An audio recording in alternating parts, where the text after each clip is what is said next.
being, are you also a Browns fan? Well, if you said yes to both of those things, then there's a good chance you're probably a little tired of our local Cleveland Brown sports media. Same old thing, day after day, night after night. It's time to hang the cleats up. It's time to pass the torch. If you're looking for something fun, something fresh, something where four people literally smack themselves in the face over and over with hot take after hot take, then my boys at Down with the Browns is where you want to be. It's just good for your soul. Available on Apple Podcast, YouTube, and Twitter. Getting down with the Browns. And welcome back to another episode of Dine with the Browns, baby. And we've got a very special guest today. The greatest sports analysis person in all of the world, all of the universe. It's Browns with Noah Weiskopf. Thanks for having me, guys. What's up? And we've got Matty G back. Yeah. This is the first time in like millennials. Years? Decades. Years, probably. Centuries. He's back. Yeah, after a long trek through the Down with the Browns desert, where I discovered the truth and the meaning of winning football, which does not include running backs, I have returned. Thanks for that. Right. It's Don't strong get 'em start. riled up. Strong Don't start. get him riled up yet. We're not even a minute Strong in. start. But yeah, it's great to have you, Noah. So I mean, let's just start off with a bang. You know, the biggest talk in all of football right now. DeAndre Hopkins was released from the Cardinals last week. And if you're on Twitter, Facebook, Instagram, there's been a buzz about Deshaun Watson and DeAndre Hopkins reuniting in Cleveland. And if anybody's going to know more about anything, it's going to be Noah. So, Noah, just break it down for us. Yeah, I think the most important thing here is that it's going to take a little while. It's expected to take a little while, so it's going to be a lot of back and forth, a lot of different things you're going to see. But I do think that the Browns are in it. I think that there's several other teams that are in it, but I think the Browns are one of those. And I do know for a fact that there are people close to the Browns that are very optimistic about the possibility of landing him. If you break down team by team, some of the teams that have been floated around, the Chiefs and the Bills make a ton of sense. The Chiefs maybe even more so than the Bills, but they don't have the money right now to give Hopkins a contract. The Patriots have been floated around out there too. Also doesn't make too much sense with the Bill O'Brien thing. He's their OC there. And as the Patriots stand currently, they're not in a position to make a run for a title. So, you know, if you're DeAndre Hopkins, you want a payday, but you also want a shot at the Super Bowl. And I think Cleveland does make a lot of sense. I think that obviously the biggest reason that everyone has already pointed out is the quarterback. Deshaun Watson and Hopkins played for so long in Houston, had so much success. And I think in Cleveland, Hopkins would be sort of the icing on the cake for this offense and sort of be like, this is the move that if the Browns were to pull the trigger, if Hopkins does agree to come to Cleveland, if that happens, then I think it's the move saying, all right, here we go. Watson, here are all your targets. Here are all your weapons to surround you. And then they'll see what happens from there. But yeah, I think it makes a lot of sense. And I think the Browns have a shot. I really do. Okay, so I do have two kind of one quick question and then a follow-up. So do you know where DeAndre Hopkins is at in terms of a contract? Like, is he more looking at, taking a year at a time? Does he want to be with this next team for long term? Is he looking for, is he looking for a run, or is he looking for kind of a long-term solution? And then a follow-up would be, like we were talking about before we kicked off here, the post June 1, money that's coming in. Now, maybe this year is different, but I've seen it year after year. Andrew Berry does like to roll over money in terms of the cap. Is that kind of like out the window this year if DeAndre Hopkins is on the table? Yeah, he does usually like to roll that over, but if you're looking at it here, if you're making a run at the Super Bowl, you have that money to use. And it's not that he doesn't use it because he just wants to roll it over. If there's someone out there and they have the money for it, he's going to pull the trigger. So if they can make something work with Hopkins, there's no question they're going to pull the trigger on it if they have the money. The whole idea for front offices to me would be figure the rest out later. Get the players you can, make a run to the Super Bowl, figure it out later. I mean, the Saints are brought up time and time again. They kind of do a similar thing. They're always under the cap, or over the cap, and they figure it out. I mean, they have people that are hired in the front office to literally just do that. So I think there's that. But to your the first question on the contract. Yeah. So I think usually what we see with scenarios like this is players have a hard time to get multi-year deals, especially in this situation. His age, his history, injury history, even. I think that it's pretty safe to say that it would more than likely be a 1-year deal, probably no matter where he lands. So yeah, I'd say it would probably be a 1-year deal as opposed to a multi-year thing with the team. Interesting. And like, I do really like that you brought up the injury history here, because I did take a look. Now, granted, was that for positive or negative reasons? Everybody here is probably going to guess negative, but I'm looking at it, and just over the past 2 years alone, 2021, he missed 3 games with a hamstring injury. Months later, tore his MCL, missed 4 games. There is a lot of speculation that he did use PEDs to recover from that, which led to a suspension of 6 games. And then we're looking at his final 2 games in December, with a knee flare up, and he missed 2 games. So, where is he 100% right now? Is he kind of wearing down? Like, it's kind of it's a fair question to ask, right? Yeah, I think that right now he's probably at 100%. I don't know that for a fact, so don't quote me on that, but I'd assume that he's at 100% right now. But yeah, when he's on the field, obviously the injury history is a big part of this. You just mentioned all those different little things, setbacks, whatever it was during the season. But when he is on the field, there's obvious production there. Given his age, you see what he's doing when he's on the field. He's making plays. He's making those ridiculous Hail Mary catches that Kyler threw to him in the end zone. Like, he's still making those types of plays. Again, the issue would be staying on the field, but in football, just in general, any sport, if a player's injury has had unlucky injury past, you can't just not, depending on obviously the severity, you can't just not go after someone like that. A player of his caliber, what he's shown in his past, it's the type of guy that you're still going to go after. Yeah, for sure. He's a dog. And oh my gosh, I know we're not getting prime DHop. If we get him, that's if we get him. But man, I just can't stop drooling at the thought of DeAndre Hopkins, Amari Cooper, DPJ, and Elijah Moore. And before you say it, Mac, I know what you're going to say, but we can't keep them all. Just let me drool at the thought of it for right now. Once we get them, they can figure out all the other stuff. Just get them in the building. The reality is that this is probably Donovan Peoples-Jones' last season as a Brown. They drafted his replacement already. So, I think this is the kind of thing where, you already know that he's going to take DPJ's spot. That's why I'd be looking to trade him right now personally and just kind of liquidate that asset. Why let him walk in for agency? You have his replacement sitting on the bench. If you sign DeAndre Hopkins, what's the point of keeping Donovan Peoples-Jones? Because you already have Elijah Moore. You already have Cedric Tillman.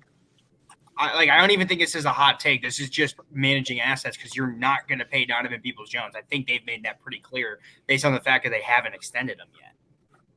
Noah, do you have any insights on DPJ extension talks, if they've been had it or not, or is that kind of something the Browns haven't really focused on?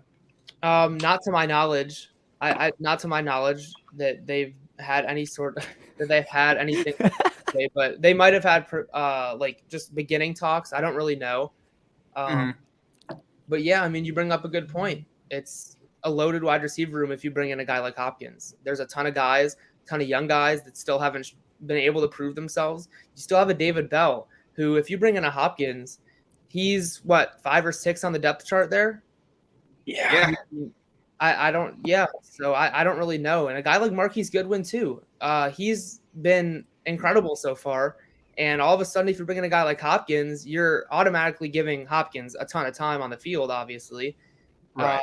So it's closing playing time for a guy like Marquise Goodwin, who's shown nothing but promise since he got to Cleveland. So, yeah, I mean, it would create a very loaded room. But I think, again, it's one of those situations where it's get him in the building, figure the rest out later. I mean, it's the best teams have too much talent.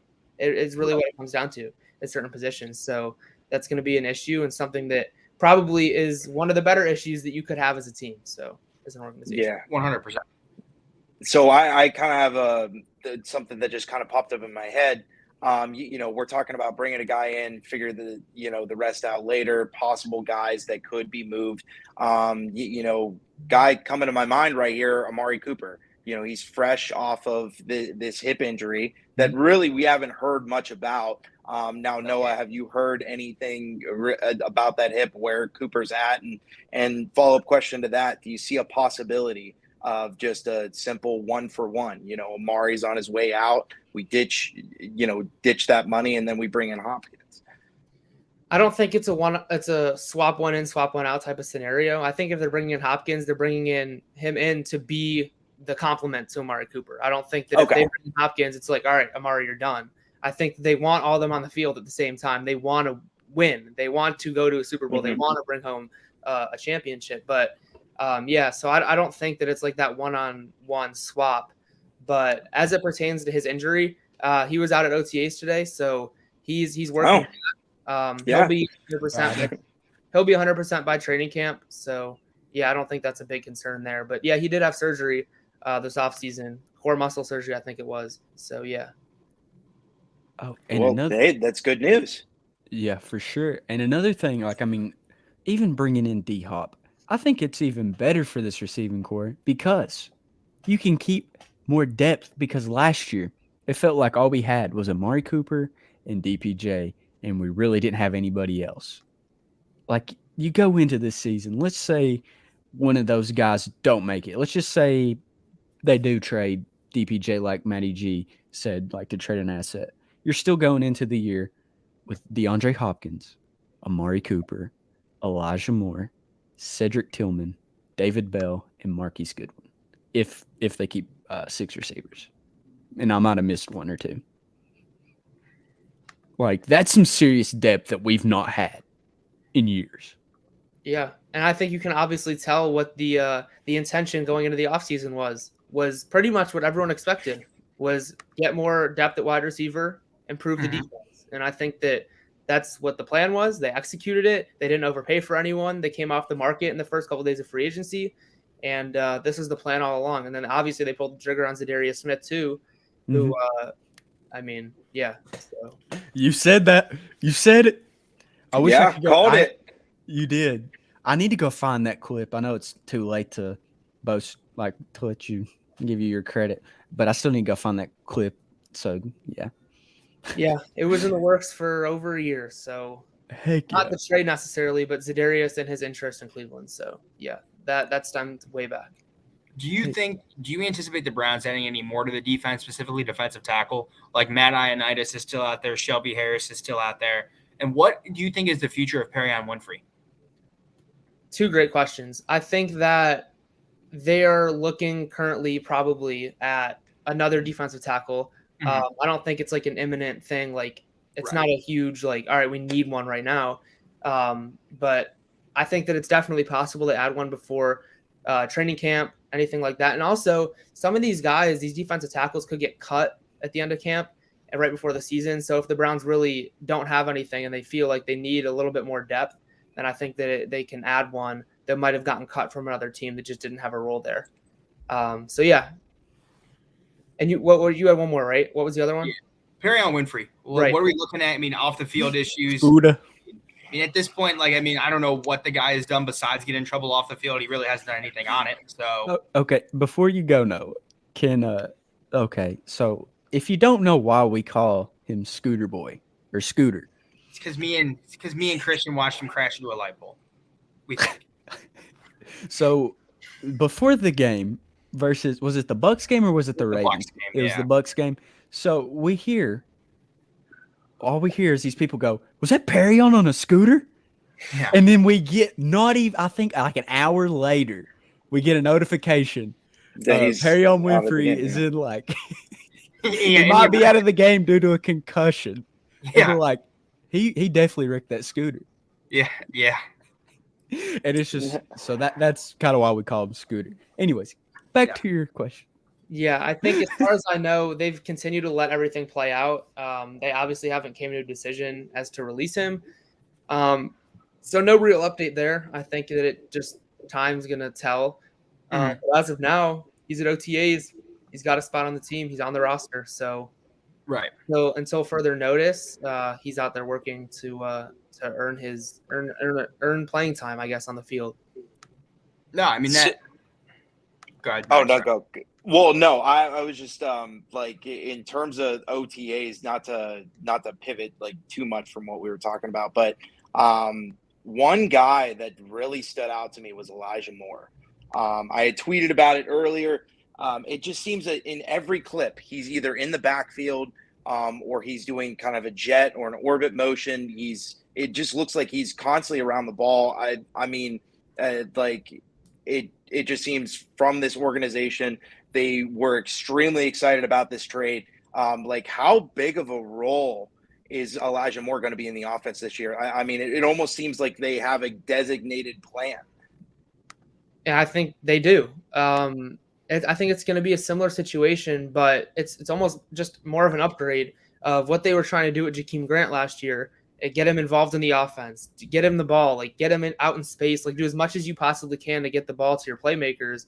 Right. I think Elijah Moore is just overall a better version in every asset of the game than Jakeem Grant. So I think that he's going to have a huge role. I mean, the Browns, it might not seem like it was much, the trade, what they gave up, but they did give up their second-round pick to move down a little bit. So, I mean, there's a lot of good players that went between those two spots, the two draft picks. So, I mean, they did give something up for him and obviously feel that he's still young and he still has a lot of potential. Yeah. So, Elijah Moore is a dog. I'm not going to lie, my brain kind of farted there and I forgot where we were. Sorry. Oh, that's good. That's great. Yeah, sorry. I zoned out. So it's the lack of caffeine, Mac. Okay, it's. I've had headaches, withdrawals. Oh, the shakes. Well, yeah. Considering the fact that you've been doing nothing but ingesting 6,000 grams of caffeine a day, add on top of the Zen pouches, so you're going through a nicotine and caffeine withdrawal. You just have. Normally you don't have anything going on upstairs, but now, the lights are. Oh boy. Oh, okay. All righty then. Okay, yeah, you're funny. You're a funny guy there, pal. I'm pretty funny. I like to make myself laugh. But going back to Elijah Moore here, it's really just great to see how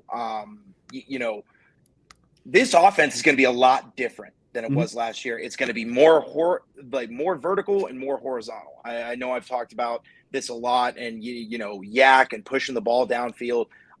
But it just, especially that video of Marquise Goodwin, just Archer is back, which is still one of the. What are you doing? Oh no! I want to know how the government lets you have that. Don't I have bought government hockey. Huh? Got the arrows right here. Where they at? They should be on here. Oh no, they fell off. They're on the floor. Yeah, I got. Yeah. My bow here. It probably shouldn't be loaded in the. It's in the not. house. No. Oh, it's right here. There's a thing on the back. Here they are. Here's the arrows. It's not loaded. I'm not an idiot. Okay. The safety's on. I would hope that it's on. Here at Down with the Browns, we do not condone the loading of a weapon in the house. So Actually, it is loaded. viewer There's not an arrow discretion there. advised.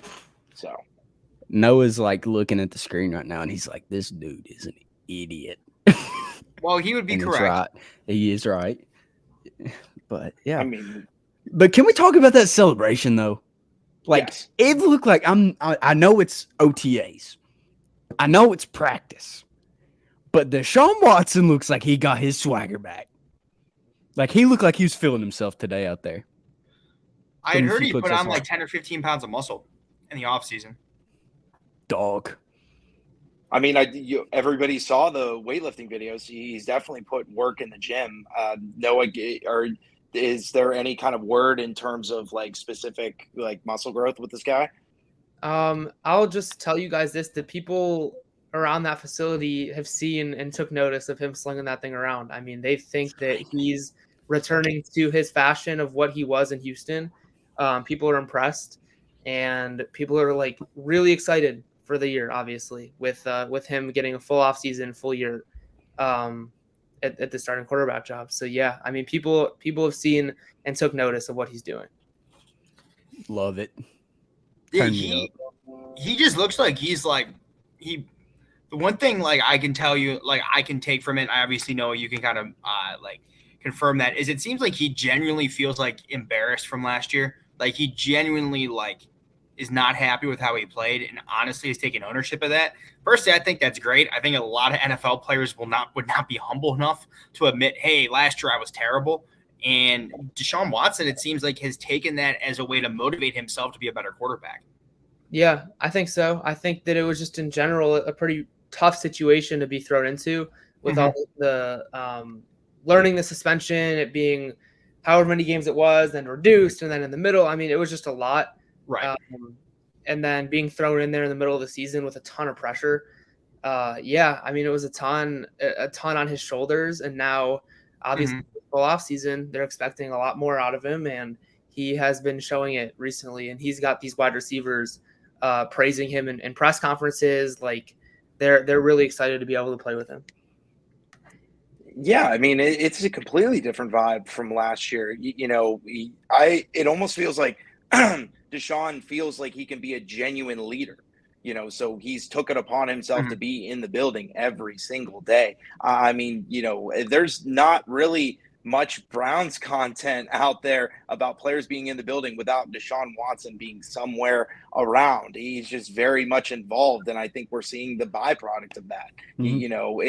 It almost seems now, granted, was there, a couple plays on defense? Of course. And that's mostly because of Jim Schwartz just absolutely just commanding the defense, which is something that we haven't seen out of Joe Woods. Not to knock him, he's gone, but he wasn't the very kind of vocal guy that Jim Schwartz is. He's not the light a fire up under you kind of guy. And to pivot here, I do want to talk about Jim Schwartz and almost what feels like immediate impact with these players, and just hearing how they talk in press conferences. I mean, Denzel Ward was talking about it today, where the scheme eliminates a lot of the potential for communication breakdowns. Takes away the ifs, so to speak. So Noah, what have you heard from Browns players on the defensive side of the ball regarding Jim Schwartz in just the short time that they've been around him? I think the biggest thing here is, even before being around him, is knowing what he's done in the past. He's won a Super Bowl as a defensive coordinator. He's had success. He's been a head coach. I mean, I think that it attracts defensive players to the Browns, seeing that, okay, this is a guy that I've heard a lot of good things about, who's done it before, who understands what it takes for me to be successful and for the team itself to be successful. I think that the defensive guys are hyped up about having a guy like that who's proven it, who's done it before in the league. So yeah, super excited, and they're all excited to be working with him and getting an early start here in OTAs. Yeah, for sure. Like, I'm so hyped we actually got us a legitimate defensive coordinator. Mac didn't want to throw any shade. I'm gonna throw just a tad bit, but like, it's such a good feeling knowing that the team that you watch every Sunday, that you invest so much money into to watch, actually has a legit coaching staff and a legit team. And it's so satisfying, man. Like, Zadarius Smith's gonna ball. Dalvin Tomlinson's gonna ball on that front four. Whoever the other defensive tackle may be starting, and Miles Garrett. And to kind of go back to Jim Schwartz and talk about how KFC brought up a defensive tackle. How is Jim Schwartz, thought about Maurice Hurst? That's one guy I'm personally very excited about. When he's healthy and on the field, he has been a beast. I thought I had seen some reports that the Browns are very happy with his OTAs and minicamp. Do you have anything to share about Mo Hurst? Yeah, I think he's gonna have to prove it in training camp. I don't think there's any sort of thing that's guaranteeing him a spot on the 53 man. But as long as he stays on the field and is producing, I mean, I think he'll have that road to be right on the 53 man and to earn himself some time. It's kind of like a Malik McDowell type situation where you bring him in, and if he doesn't work out, you cut him. If he works out, then you keep him and start rotating him in. And if you see that he's producing on the field, then give him more and more, sort of like what Malik McDowell did, literally put him on the field, started making plays as soon as he got them. It's like, okay, let's keep doing this. And then ultimately that all ended up falling back out. But yeah, I mean, if Hurst can earn his way onto that 53 man, then he'll see the field in that rotation at the defensive tackle room, and they'll give him every chance they can to be successful. Yeah. And sorry to change the subject, but there is a little breaking news around the Browns. It's not good breaking news, but Brandon Bissell actually just commented this breaking news. Jim Donovan is fighting leukemia again. Prayers to him and his family. Prayers at the gym. Hopefully he recovers well and fast. He is the voice of the Browns. Let's be real. Yeah. Like, anytime you listen to any clip, it's Jim Donovan. And he's such a great guy. Like, even despite all the bad seasons of the Browns, like, he's just been that, like, he's always been joyful. He's always been, like, kind of optimistic about it. And it's just like, he's one of the few people you're like, I love listening to this guy call games. Like, for sure. Like, I mean, that's just, he is the voice, and prayers out to him and his family as he fights this battle. Then, absolutely. We also have a little bit more breaking news, which obviously thoughts and prayers to Jim Donovan. That's just a terrible situation, like KFC, echoing everything KFC said, he's the voice of the Browns. I can't think of Browns football without him. I mean, there's literally been no one alive in mine, KFC, and Noah's lifetime that's called Browns radio games. Mac is a little bit older than us, so I think he was around for a different era. But a little bit more breaking news from the media side. Shannon Sharp has just reached a buyout agreement with Fox Sports, and the Undisputed with Skip Bayless will be no more as of next Monday. Skip. Yeah. What? Where do you think he goes? I think he's done. You think he's done? Yeah, I think he's done. You think he's walking with LeBron? I mean, he still could become an analyst. It's something that, he did in the what was it, CBS that he was with? CBS. He was a good in-studio analyst. The thing is, what's really funny is he was always like the most serious guy in that broadcast.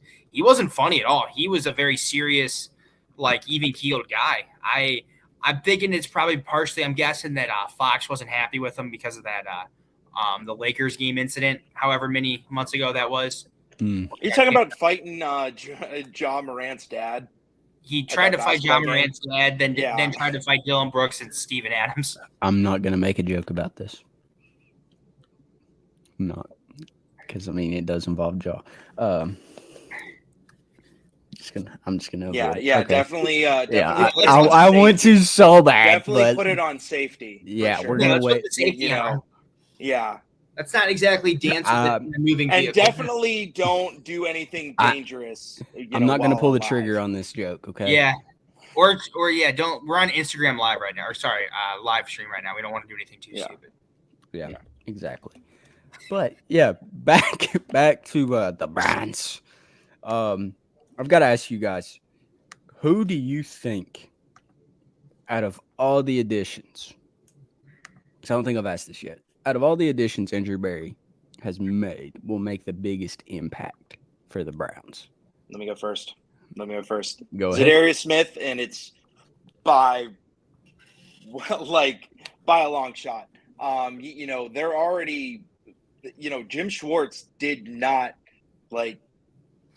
mince words when it came to talking about Zadarius Smith and his versatility on the line. I am over the moon that he mentioned this today. We've talked about it before, about how he lines up when rushing the passer and how well he is, lining up on the inside. The year that he led the league in pressures, 2019, he lined up outside of that edge position 21.9% time.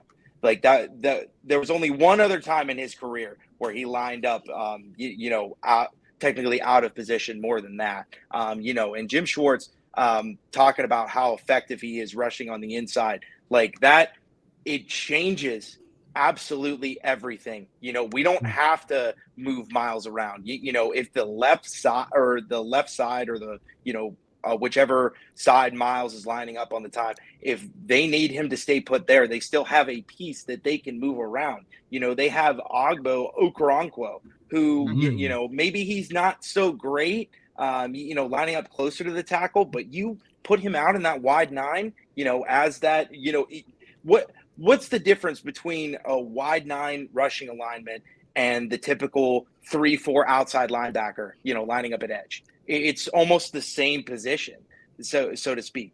Something that Okoronkwo did pretty good for the Rams. He just couldn't get a lot of the time because he was playing behind Von Miller and Leonard Floyd. Right. So it's gonna be I'm kind of just shaking because it's going to be an absolute explosion rushing the passer. You can't double team anyone. Mm-hmm.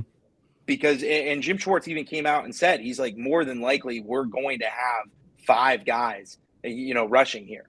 And we're going to put a lot of stress on the, on the cornerback, which, hey, the infamous picture from last season was tweeted out, Right. The 2nd and 1,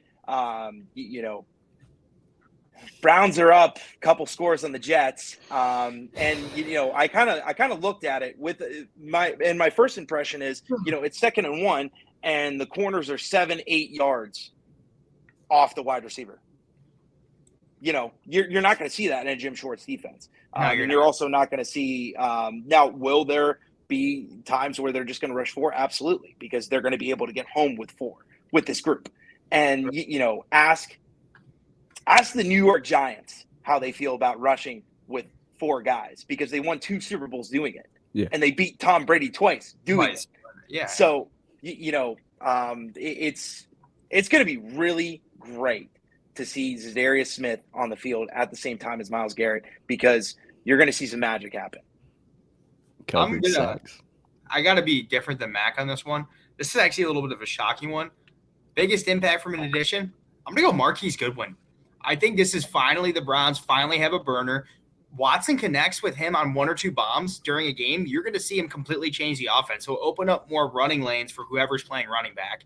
He has the ability to catch more. He'll have the ability to kind of stretch the defense out. He'll open up some more under routes for someone like Elijah Moore to take off, for more route running precision guys like Amari Cooper, DeAndre Hopkins. Keep in mind, you only need probably 2 or 3 long touchdown catches of 40-plus yards or 30-plus yards from Marquise Goodwin this year, and it completely changes the Browns offense and how defenses will have to prepare for him when he's on the field. And this is how good teams win, in my opinion. They don't win with superstars. They win with guys who can do one thing very well. And this is something the Browns have never really had. And they finally have a gadget guy who you can put on the field and you will know who will go make a play. 20% of his receptions in his career are for touchdowns. I think that's pretty impressive personally. It's insane. Yeah, I'm gonna go. I mean, Zadarius Smith is the obvious pick and choice here, but just to sort of go a little different, I'll go with Juan Thornhill. He very under the radar now signing. he's already very highly respected in that locker room. Came in, had an immediate impact day one. We saw him get those tattoos. I mean, all this stuff that he's doing is just showing the confidence he has in himself and this team that he joined. So yeah, I think that he's going to have a pretty big impact as that ball hawk safety back there. And I think the most important thing with him is he brings Super Bowl experience. He's been there. He's won it. He knows what it is. And I think that the younger guys appreciate that a lot. Just knowing in the back of their head, like, all right, maybe I should listen to this guy. This dude won a Super Bowl. This dude was a starting safety on a Super Bowl team. So I think that he'll make a pretty big impact as well. And I think just this sort of synopsis of this whole thing is adding all this talent to a defense and sort of literally completely revamping a defense in one off season to make a big push here. Yeah, for sure. To piggyback off your Juan Thornhill thing, I think Juan Thornhill will be who we thought John Johnson would have been for the team. Let's be real. We all thought he's going to come in and be that like captain, that leader that we needed, and I think that's who Juan Thornhill's going to be. 100%. But to go who I think will make the biggest impact on the team out of the new additions, I think Andrew actually said it. And it's not a player. It's Jim Schwartz. I think that addition's going to be, man, I'm telling you, this defense is going to look night and day. And you're pretty much retaining a lot of the secondary, a lot of the linebackers, a few pieces on the front end you're retaining. So, other than a few pieces on the defense, Juan Thornhill, Za'Darius, Dalvin Tomlinson, a few others, this defense is going to be night and day difference. Oh, 100%. And it's going to be magical, man. I'm just ready for people when they come to Cleveland. They got to play Cleveland on the schedule. They're going to be like, man, that defense is tough. Like, I just can't wait for that. Like, I can't wait to see us in top 5 defensive stats this year, because I think that's what it's going to amount to. 100%. So, no, I got another question for you. So I got in some hot water a couple weeks ago for suggesting that the Browns need to look to move on from Chubb. Don't do it. At the trade, he did it. Yep. So we're just gonna remove that nonsense. But to continue my question. He's continuing. That's great. This time next year, do you think Nick Chubb is on this roster? Because if you look at kind of how the contract is structured, there is an out next year for them to get out. The Browns have kind of shown, like, getting rid of J.C. Treader, getting rid of Austin Hooper. They would rather get rid of a guy 1 year early comparing them to rather than 1 year late. Do you think that there is a chance that they move on from Chubb this time next year, from what you've been told, from how this front office operates? I think that it has a pretty big dependency on the season. I mean, if Chubb is having whatever his rushing totals are, if you look at that and say, like, this is a big reason as to why the Browns are where they are, then I do think that they'll let him play out his contract. If I had to take a guess right now, I'd say he'll be on the roster next year this time. But yeah, after next year, I don't know the time frame on that, because as sad as it is, the shelf life for running backs is really low. Obviously you have the outliers like McCaffrey, who is going to keep getting money, and those kinds of guys who are still going to continue to show it. And I think Chubb is with that group, that tier of running backs. But, I don't think he's on this team several years down the road. I think that they do go a younger route.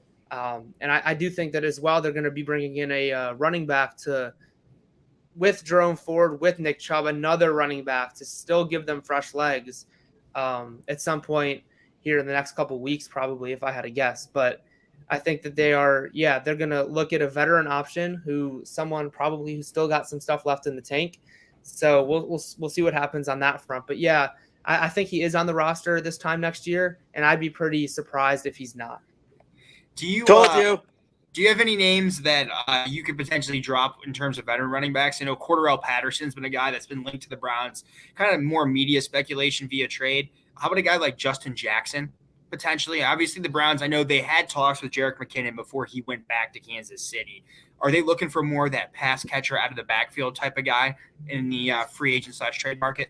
Yeah, I think they want someone that can do it all. I think that's always the hope, is that you get someone that can do whatever you ask them to do. I don't think they're just honing in on, all right, we need a pass catching running back. I think that a guy that can do it all is ideally what you want. The Zeke thing, probably not going to happen. They did host Darrell Henderson from the Rams. I think it was last Wednesday at this point. So that's a guy that you can keep your eye on. And like you said, a guy like Justin Jackson or someone similar, like in that tier, in that realm, someone that can just come in and get a couple carries a game and give you their 100%, who still have it left in the bank, make a lot of sense.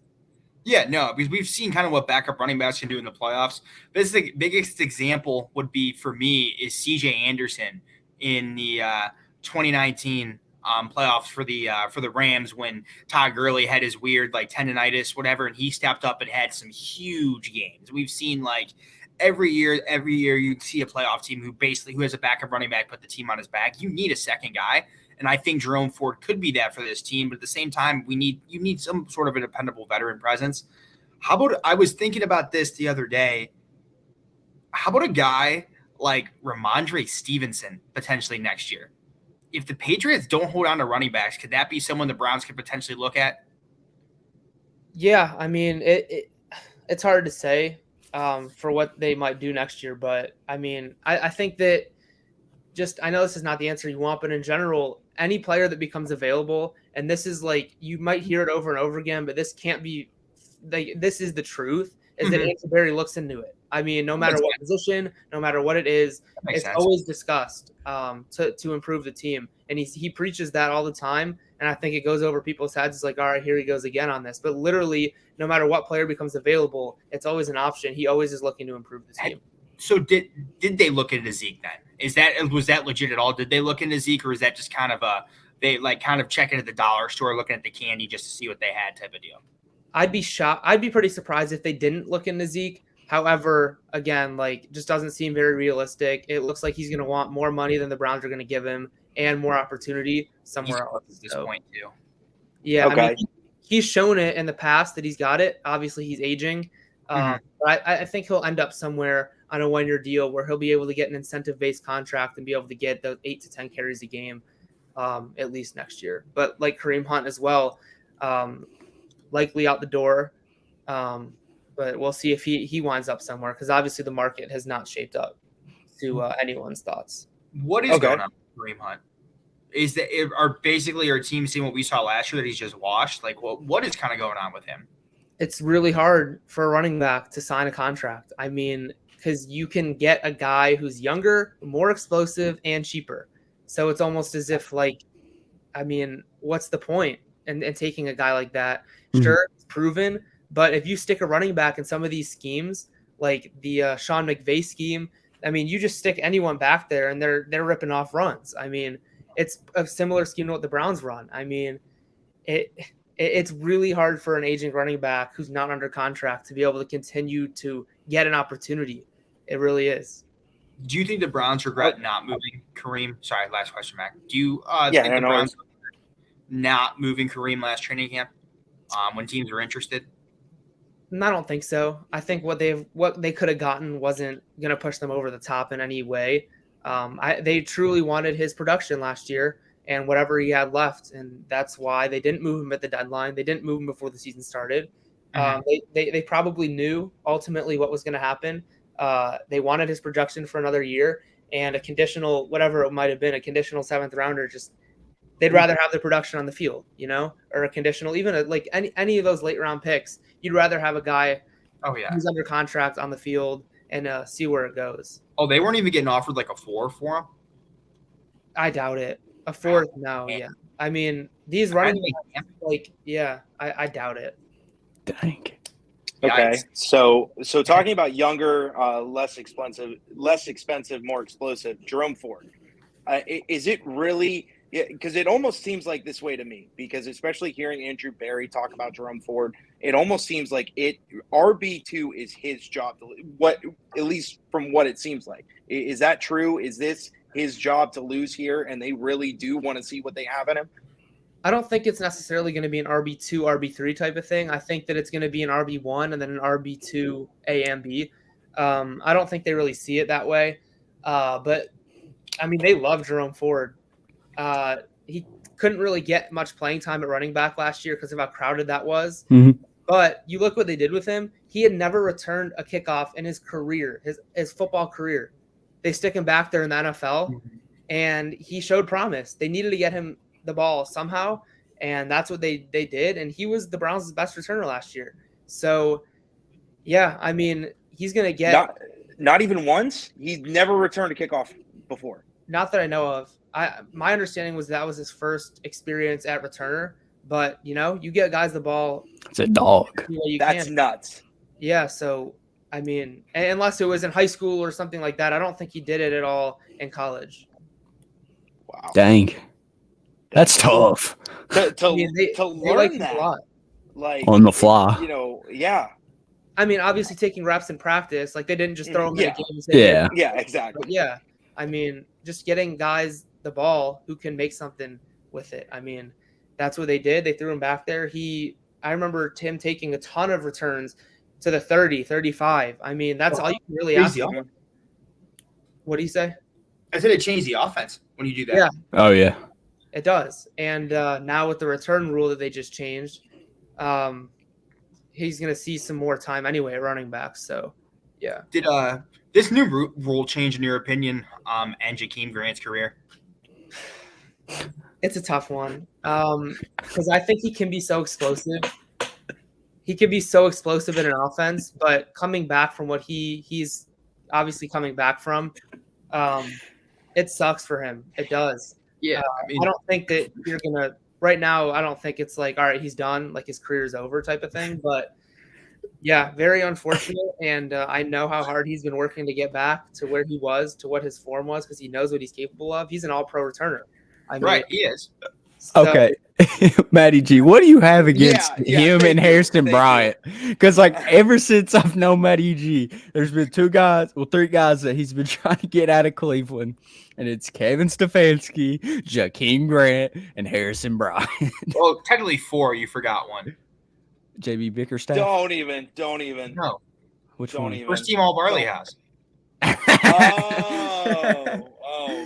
Oh, Greg Newsom.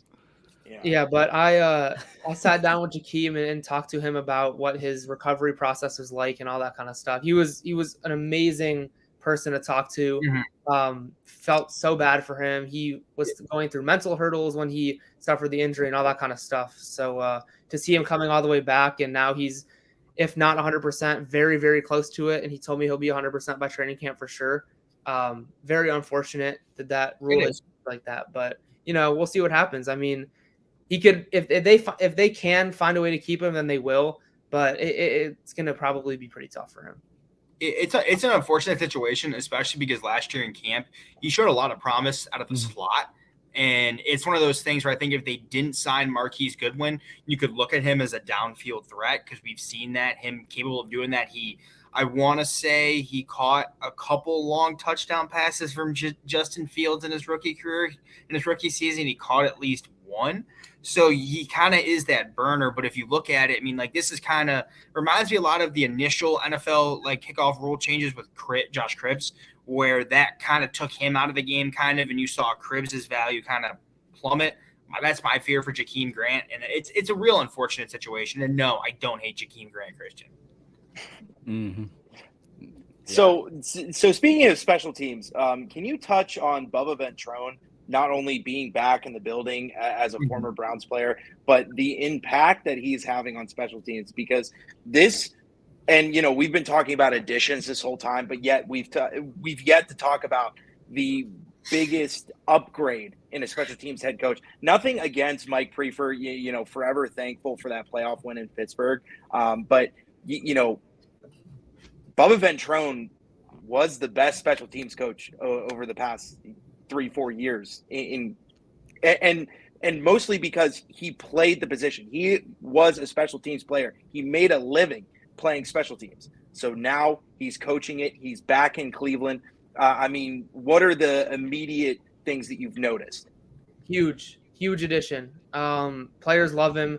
He's that type of guy. I like to compare him to Robert Saleh as that kind of younger version of a player's coach.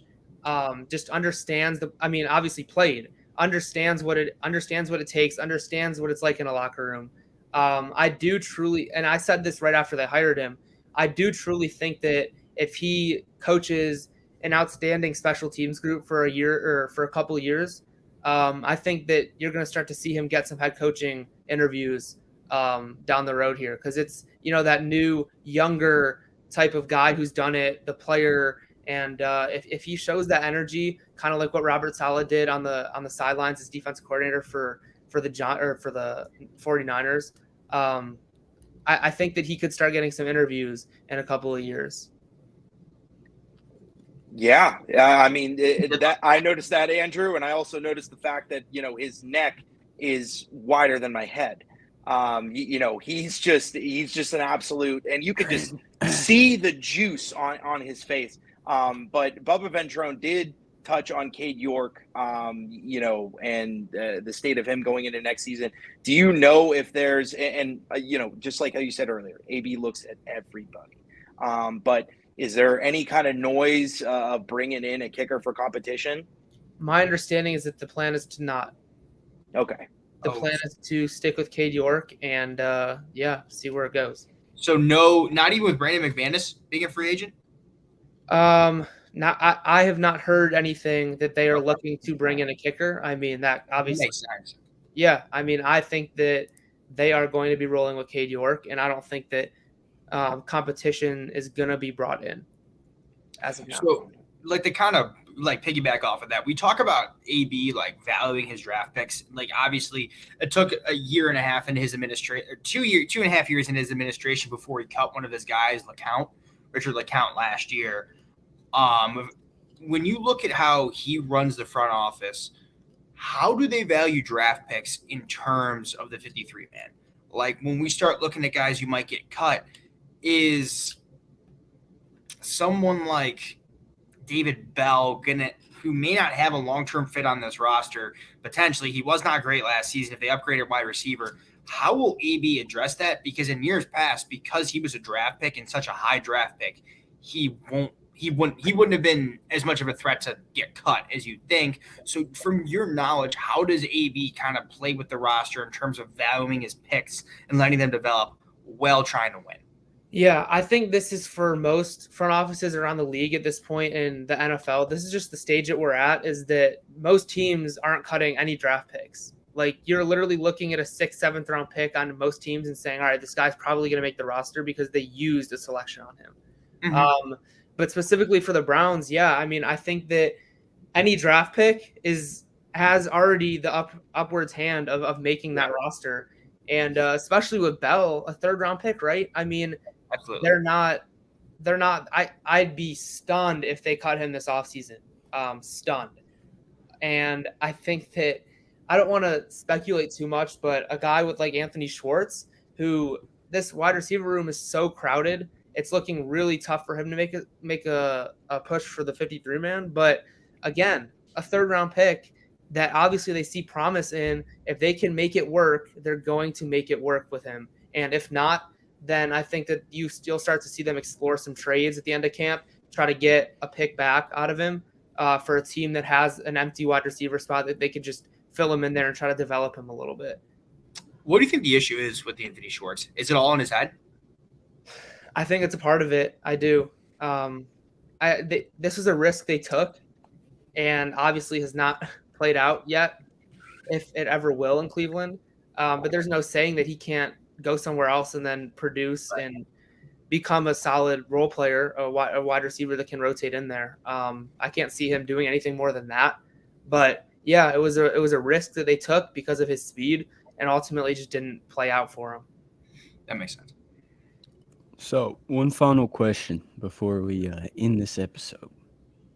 Do you think, this is going to go back to DeAndre Hopkins. I knew it. Do you think if the Browns land DeAndre Hopkins, do you think this is the best offseason the Browns have ever had since the move? We'll say that because I don't know offseasons way back then.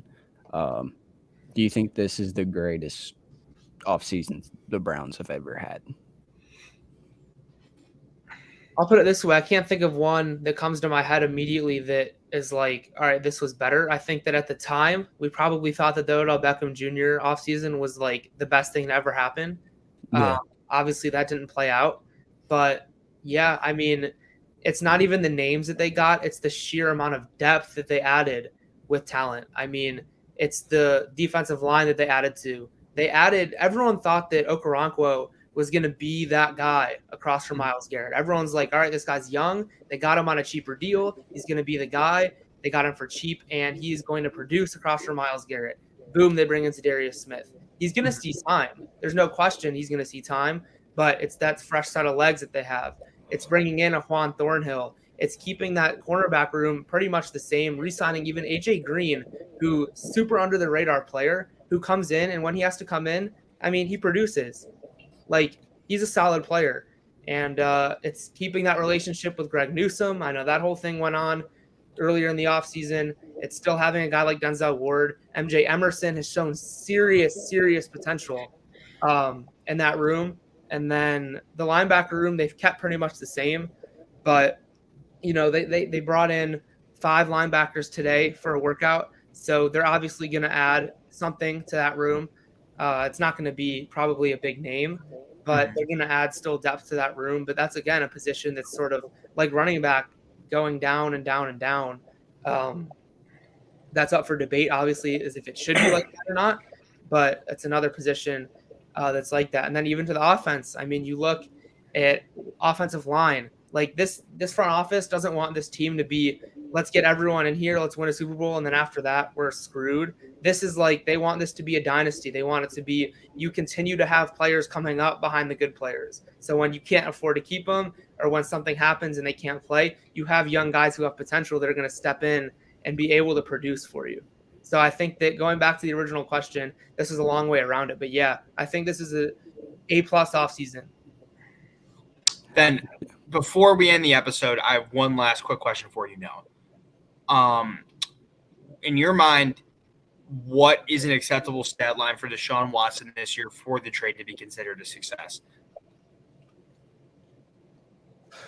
I'm not good at the stat line stuff, but I'll tell you that if they make the playoffs, I think that that's pretty much telling as to, all right, like this is what we brought Deshaun Watson to Cleveland to do, is to bring us to the playoffs. That's the first step in what they want to do. So that goal of making the playoffs, once that's achieved, then you can start looking at, all right, not only do we want to make the playoffs, we want to make it past the first round, the second round. We want to make it to the championship game. We want to make it to the Super Bowl type of thing. So I think that right off the bat, if Deshaun Watson brings the Browns to the playoffs, I think that's automatically a success. And I think that that's something that they can build on. And I think that it would be even more telling if it wasn't a wild card game. If they won the AFC North even, I think that if they win that division, that's like, all right, this is what we brought him to do, and he did it.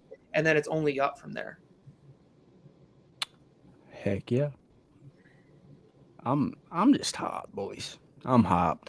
I can't wait for football season, man. Like, I've not been this juiced for a season in the off season since 2019. This time last year? Nah, 2019, that was peak for me. Like that offseason, like I thought that was the best. But if we can get DeAndre Hopkins, I think that's the greatest offseason we've ever had. I mean, you could argue that this has been the greatest offseason that they've ever had before. Yeah, exactly. DeAndre Hopkins. That's just like that's like yeah. ordering. That's like going to the bakery, getting the cake you want, designed perfectly, and then them just throwing in a whole new cake, just extra, free of charge, and then giving you keys to a Lamborghini. Yeah. Okay. Yeah. All right. That's a little wild. Yep. That's just how I feel about it. And that's a great way to end the episode. And check us out: Facebook, Twitter, Instagram, YouTube, and of course our merch line. Again, we're switching that over soon, so get it while you can. Yes, sir. And go Browns. Go Browns.